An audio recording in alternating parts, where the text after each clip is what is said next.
नमस्कार, मैं सौरभ दीक्षित। आप देख रहे हैं बिस्तर का खास शो फायदे के फंड। और इस शो में हम बात करते हैं आपके पैसों से जुड़ी हुई, पॉकेट से जुड़ी हुई। कि आप जैसा कि देख रहे हैं कि बाजार में लगातार उतार चढ़ाव बना हुआ है। पिछले 1.5 साल हो गए हैं, कोई खास रिटर्न बना नहीं। बहुत से निवेशक ऐसे हैं जिनके पोर्टफोलियो फंसे हुए हैं। बहुत सारे सवाल आते रहते हैं कि एसआईपी में क्या करना चाहिए, बाजार कब संभलेगा, क्या करना चाहिए, कैसे पोर्टफोलियो को हम रिबैलेंस कर सकते हैं। इन सब चाहिए चीज़ों पर आज हम बात करेंगे विस्तार के साथ। तो बहुत ही खास मेहमान हमारे साथ इस शो में जुड़े हुए हैं। कंप्लीट सर्कल वेल्थ सॉल्यूशन के सीईओ क्षितिज महाजन सर हमारे साथ जुड़े हुए हैं। सर, बहुत बहुत स्वागत है आपका बिस्तर पर। धन्यवाद सौरभ, मुझे बुलाने के लिए धन्यवाद। सर, बाजार की हालत आप देख रहे हैं, पिछले 1.5 साल हो गया जब से ट्रम्प आए भी हैं, कुछ ठीक चल नहीं रहा है। बहुत से निवेशक जो है वो निराश भी हैं कि मार्केट चलता है लेकिन ऊपरी रेंज पे कहीं ना कहीं फंस जाता है। आपको क्या क्या उम्मीदें लग रही बाजार से, किस तरह से आप देख रहे हैं? आ, देखिए सौरभ, 2024 अक्टूबर से पहले जिस हिसाब से बाजार चला था जी। वो लगभग, अब देखिए, 3 साल में हर साल 30-30% का रिटर्न आ रहा था। जी। प्रोन इंडेक्स का फंड्स का और भी बेटर था, कुछ जगह कम था, कुछ था बेटर था। तो आई थिंक वो भी एबरेशन था इन टर्म्स ऑफ रिटर्न जो बन रहा था। जी। कोई भी कंपनी तो ऐसा कोई पोर्टफोलियो अंडरलाइंग अर्निंग में ग्रोथ तो नहीं कर रही थी कि 28-30% जी। कर रही है। तो इक्विटी मार्केट ऐसा ही आपका बिहेव करता है। अगर हर साल 14-15% बनने लग जाए तो सब जी। लोग एफडी से पैसा निकाल के इक्विटी में ही आ जाए। जी। तो इक्विटी मार्केट का एक अपना एक इनहेरेंट करेक्टर है कि दैट हर साल रिटर्न नहीं आता है। पर जी। अगर आप लंबे समय तक बने रहते हैं तो इन्फ्लेशन बीटिंग रिटर्न एक अच्छा रिटर्न, और डिपेंडिंग ऑन पोर्टफोलियो मैनेजर कैसा है उससे अच्छा रिटर्न मिल जाता है। सो यस, उन 3-4 साल में मार्केट 3 साल बहुत अच्छा चला। 2020 में कोविड पे के टाइम आपको पता है 37% करेक्ट हुआ। जी। अब पहले हमारा टाइम करेक्शन हुआ, मार्केट वही 25-26 हजार के लेवल पे रही। फिर आपका एस्केलेशन हुआ पाकिस्तान के साथ, जब इंडिया ने उनको धूल चटाई जी। ऑपरेशन सिंदूर में। उसके बाद मार्केट्स और थोड़ा जो यूएस के साथ हमारी टसल हुई एफटीए नहीं जी। साइन होने के कारण, मार्केट्स में जो एफआई का रिडम्पशन और पैसा निकालने का एक सिलसिला था वो जारी रहा। तो उसके बाद से मार्केट जो टाइम करेक्शन में थी वो प्राइस करेक्शन में चली गई, आपका प्राइस भी करेक्ट हुआ। जी। और अब पिछले 6-8 महीने में हम यही 23 और 24.5 लेवल में झूम रहे हैं। एंड मैं समझ रहा हूँ यस, पेशेंस टेस्ट हो रही है इन्वेस्टर्स की, जो बहुत अपेक्षा लेके आए होंगे कैपिटल मार्केट में, पुराना रिकॉर्ड देख के आए होंगे कैपिटल मार्केट में। मेरा ये उनसे आग्रह रहेगा, ये उनसे विनती रहेगी कि वो बने रहे। क्योंकि जी। सबसे अच्छी बात यही है बने रहने की कि दैट ये टाइम होता है एक्युमुलेशन का। आप नंबर ऑफ यूनिट्स पे फोकस करें, आप नंबर ऑफ स्टॉक पे फोकस करें, एंड इवेंचुअली आपका जो भाव है यूनिट्स का नैव और स्टॉक्स का प्राइस, अगर अच्छे नीचे फंड्स हैं, अच्छे नीचे स्टॉक्स हैं, वो आपको मिलेगा। सो कई बार पेशेंस लंबी हो जाती है बट कैपिटल मार्केट निराश नहीं करती है अगर आप लॉन्ग टर्म तक एक अच्छे इन्वेस्टर बने रहते हैं और अच्छे पोर्टफोलियो में बने रहते हैं। जितने सर, जिस तरह हम देख रहे हैं कि मार्केट ऊपरी लेवल पे टिक नहीं पा रहा है, उतार चढ़ाव तो बना ही हुआ है। क्या लगा सर, जो पूरा साल है उसमें ऐसी स्थिति हम देखने वाले मार्केट की, या फिर जो फेस्टिव सीजन है उसमें हम देखेंगे कि हाँ, थोड़ा सा एक तरफा चाल देखने को मिलेगी, बाजार की तेजी बनती दिखेगी वहां पर? देखिए, 3 चीजें हैं इसमें डिफाइन करेगी। एक तो एफआई का कमिंग बैक टू इंडिया, जी। जो कल हमने देखा है, आफ्टर अ लॉन्ग टाइम, मतलब मुझे याद भी नहीं आ रहा लास्ट कब हुआ होगा, 2000 करोड़ प्लस की बाइंग हुई है एफआई की। जी। सेकंड, करेंसी का थोड़ा स्टेबल होना, जो एफआई वापस आएगा तो उसके साथ स्टेबल होगी होगी। ऑल्दो आरबीआई ने बहुत अच्छा, जो एफसीआई डिपॉजिट्स का स्कीम गवर्नमेंट लेके आई है वो भी बहुत अच्छा इनिशिएटिव अपने आप में, उसमें भी $50 मिलियन एक्सपेक्टेड है। तीसरा, ये मिडिल ईस्ट में थोड़ी सी शांति। तो आई थिंक ये तीनों चीजें अगर जब हो जाती हैं तो डायरेक्शनली आप ऊपर की तरफ मूव करना शुरू करेंगे। कॉर्पोरेट इंडिया के रिजल्ट जो आ रहे हैं पिछले क्वार्टर के, सरप्राइजिंगली वो नंबर अच्छे आए हैं जहां तक मुझे, हमारे पोर्टफोलियो कंपनीज की बात मैं करूं, तो मुझे लगता है ये 3 चीजें अगर आपकी प्लग होंगी तो बहुत हद तक जो जो गैप्स हमें दिख रहे हैं लोगों की एक्सपेक्टेशन और जो करंट वैल्यूज के बीच में, वो चीजें ठीक होंगी। जी। सर, एआई को लेके भी बहुत सारी चिंताएं सामने आ रही कि एआई का जो बबल है वो फट सकता है, क्योंकि कंपनियां जो है बहुत अच्छा खासा अमाउंट इसमें लगा रही हैं। और एक रिपोर्ट तो ये भी आई थी कि 25 साल पहले डॉट कॉम का बबल भी इस तरह फटा था और हमने मार्केट में झटका लगता देखा था। तो क्या कुछ ऐसा लग रहा है कि एआई का कुछ बबल बन रहा है जो फट सकता है? कुछ सावधान रहना चाहिए इससे? देखिए, 20-30% पॉसिबिलिटी है। ऑलरेडी आपने देखा है स्टॉक्स 30-40% करेक्टेड है। पर उसका बेनिफिट ये होगा, देखिए, 2 चीजें हो सकती है। एक होगी सॉफ्ट लैंडिंग या हो सकता है जी। क्रैश। मुझे लगता है सॉफ्ट लैंडिंग के चांसेस ज्यादा है कि दैट मार्केट्स में जब पैसा रोटेट होगा, जो इंडिया जी। से मूव करके आपका south Korea, Vietnam, China, US, in markets में गया था जी या स्वीडन गया था, वो वापस इंडिया में जब आएगा, कुछ उसका भाग पोर्शन वापस आएगा। तो क्योंकि हमारा क्या है, एक तो अगर एनटीआई ट्रेड्स होने शुरू होंगे आपके, तो उसमें हम आते, उसमें हम क्वालिफाई करेंगे, क्योंकि जी एआई के लेवल पे हमारे पास कुछ खास ऑफर है नहीं। तो आई थिंक वो पैसा आपका आएगा, तो आपके कहीं कुछ आईटी कंपनीज में आएगा, आपके टॉप के अच्छी कंपनीज में आएगा, क्योंकि वो तो इंडेक्स बेस्ड बाइंग करते हैं। जी जी आई थिंक अगर सॉफ्ट लैंडिंग होता है कि मतलब थोड़ा बहुत मार्केट हमारा वैल्यूएशन वाइज अट्रैक्टिव हो ही गया है, जी तो वो आएगा पैसा। पर अगर क्रैश होता है तो वो आपका करेक्ट होके फिर दोबारा मार्केट एक डायरेक्शनली ऊपर जाएगा। अब वो डिपेंड करता है, देखिए उसमें तीन चार कंपनीज ही हैं जो पूरा ये फंड कर रही हैं, एआई का पूरा जो गैमेट है। जी और वो आपस में फंड कर रही हैं, एक कंपनी दूसरे को फंड कर रही है, दूसरा उनकी सर्विसेज यूज कर रहा है, तीसरा उसको सप्लाई कर रहा है, चिप्स मैन्युफैक्चरिंग में हेल्प कर रहा है। सो आई एम सेइंग वो एक एक जो अपना ये सर्कुलर आपका पूरा चल रहा है। तो अब जी चांसेस है कि कम है कि बबल बर्स्ट हो, पर करेक्शन के चांसेस हैं थोड़े बहुत। तो तब एंटी एआई ट्रेड में इंडिया क्वालिफाई करता है, क्योंकि हमने कुछ खास एआई में अभी तक नॉट दैट विजिबल कुछ किया है। हम जी I'm sure बहुत कंपनीज बहुत अच्छा काम कर रही है इंडियन की, बट ये कुछ विजिबल नहीं किया है। तो आई थिंक दैट विल, अगर कहीं कुछ आज जैसे आपने बोला, अगर बबल बर्स्ट होता है, कुछ करेक्शन आती भी है, तो जी eventually India should do well. Sir, अगर भारत के बाजार की बात करें तो सबसे बड़ा जोखिम आपको क्या दिख रहा है मार्केट में? क्या ऊंची वैल्यूएशन एक रिस्क दिख रहा है, या फिर अर्निंग की बात हो, या जो ग्लोबल मार्केट में हम देख रहे हैं जिस तरह से अनिश्चितता बनी हुई है? आप इंडियन मार्केट्स की बात कर रहे हैं जी ना? जी, इंडियन मार्केट में सर। देखिए, मुझे दो तीन चीजें, जैसे मैंने पहले भी बोला है, एक चीज ये है कि अगर हमने करेंसी को लेकर कुछ नहीं एक्ट किया, ऑल्दो जी गवर्नमेंट कर रही है, जी तो वो एक बहुत बड़ा क्वेश्चन मार्क है। बिकॉज कोई भी फॉरेन का इन्वेस्टर जो है, एफआई है या एफपीआई है, वो देख के आएगा कि उसको कितनी स्टेबिलिटी मिल रही है, हेजिंग कॉस्ट क्या आ रही है उसकी। जी जी तो अगर आप ज्यादा गिर रहे होंगे तो हेजिंग कॉस्ट भी ज्यादा लेनी पड़ेगी उसको। तो आई जी थिंक एक वो बहुत इंपॉर्टेंट चैप्टर है। दूसरा, ऑब्वियसली हमारा और यूएस का एफटीए साइन जो होना, जी वो भी एक इम्पॉर्टेंट चैप्टर है। बिकॉज कहीं ना कहीं वो अटका हुआ है, हम रोज सुनते हैं उसमें कुछ हो रहा है, पर जब तक हो नहीं जाए कुछ बोल नहीं सकते। जी तीसरा, मिडिल ईस्ट में शांति।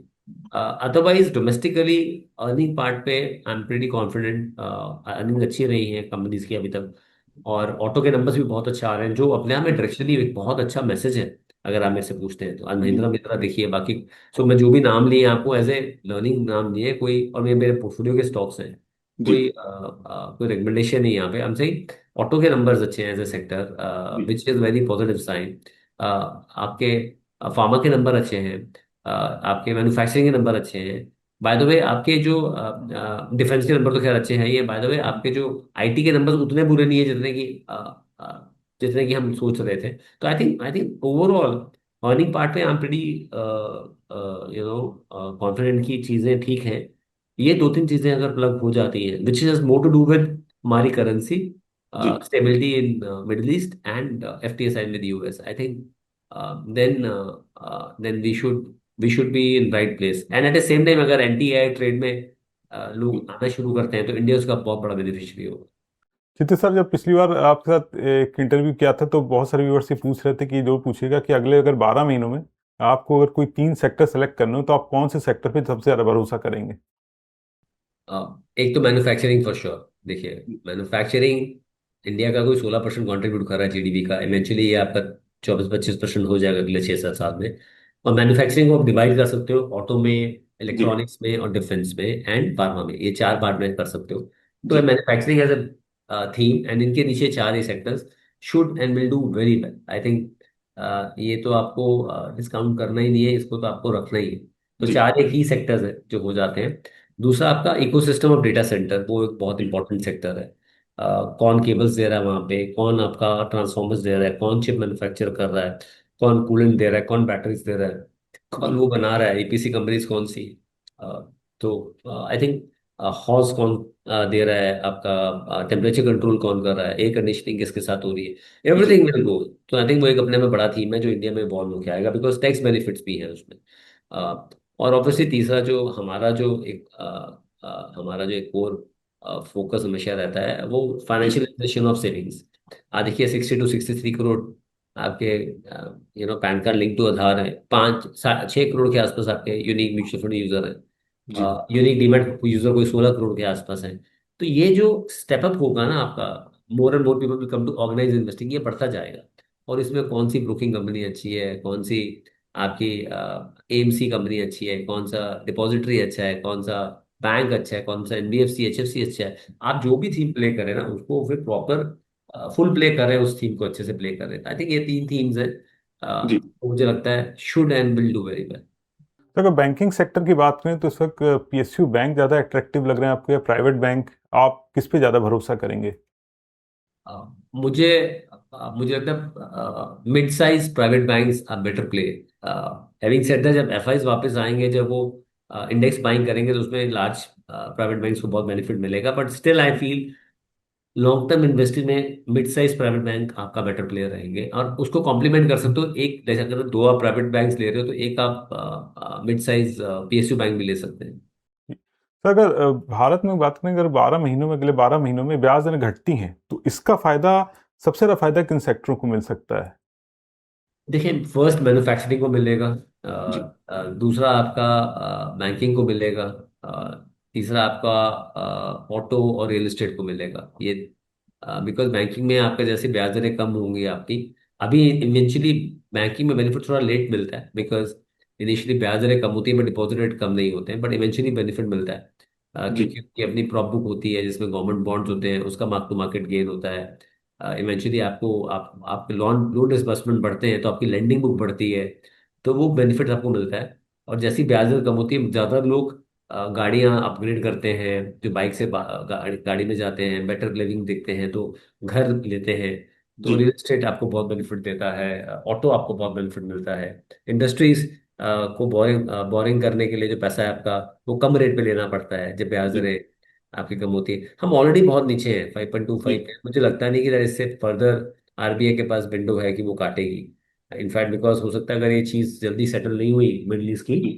तो पॉसिबिलिटी है कि आपका इन्फ्लेशन बार थोड़ा ज़्यादा बढ़े, तो पॉसिबिलिटी है थोड़ा बहुत रेट हाइक भी हो सकता है।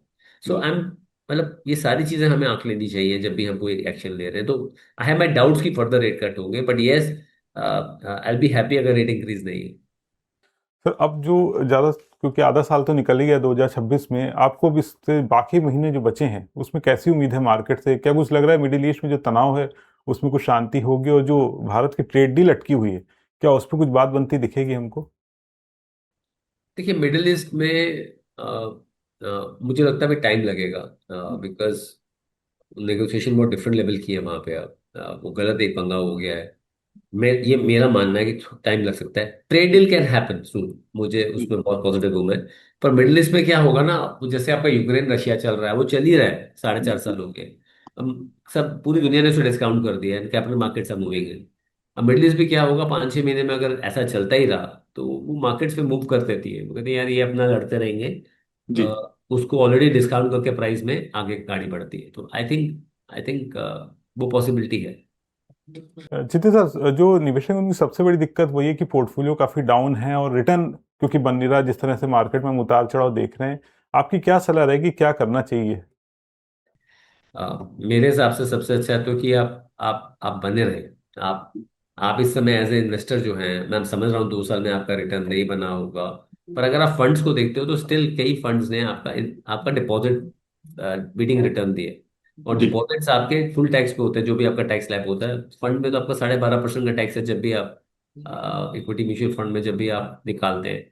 आई think SIP is a right way of जी। इन्वेस्टिंग, एंड ये मार्केट में सिप का सबसे ज्यादा बेनिफिट मिलता है। तो आप अगर कोई चीज 10,000 की ले रहे हैं, तो अब आपको वो चीज 9,500 की मिल रही है, या 10,000 में ज्यादा यूनिट्स मिल रहे हैं क्योंकि मार्केट नीचे है। तो आई थिंक सिप करते रहिए। इस समय फोकस आप एक्यूमुलेशन पे रखें। सो जी। ये डिफरेंट फेजेस होते हैं जहाँ पे आप ग्रोथ फेज देखते हैं, पर ये एक्यूमुलेशन फेज है। तो यहाँ पे आप नंबर ऑफ यूनिट्स पे फोकस रखें, मेरे पास इस म्यूचुअल फंड के कितने यूनिट्स होने चाहिए, या नंबर ऑफ स्टॉक्स पे फोकस रखें, and then eventually you you see to it कि दैट जब मार्केट टर्न अराउंड होगा तो आपको कितना जी। बेनिफिट मिलेगा। वो मैंने बोला ना, वो एक साथ आपको जो जो लग रहा है अभी इस समय, वो एक साथ ही आपको बेनिफिट भी दिखेगा। तो जी।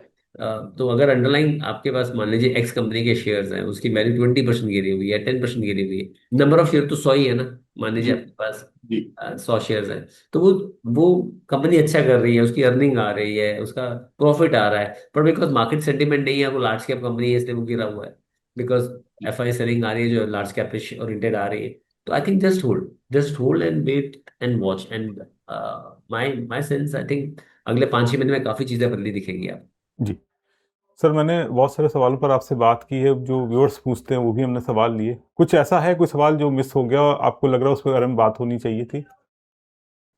आई थिंक एक चीज है इसमें मैं जरूर बोलूंगा जी दैट आप जब भी इक्विटी में इन्वेस्ट करें, जी ये लगता है कि दैट बहुत बहुत आसान है, मैं सर्च कर सकता हूँ, आई एम श्योर आप लोगों के पास इंजन होंगे, एआई है, डिफरेंट जी टेक्नोलॉजी है, बट सही तरीका यही है दैट आप जब भी इक्विटी में इन्वेस्ट करें आप लंबा सोच के इन्वेस्ट करें।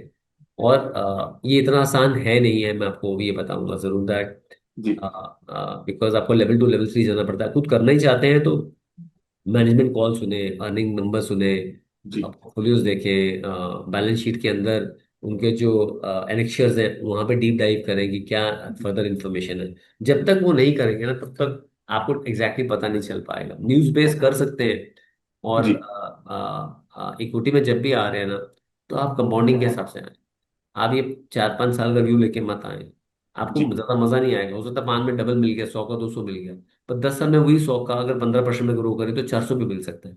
जी तो आई एम सेइंग लंबे समय के लिए हैं। ये दो चीजें याद रखें एंड इंडिया पे भरोसा रखें, इंडिया अच्छा करेगा। जी सर, कोई डिस्क्लेमर आपकी तरफ से रहना चाहेगा?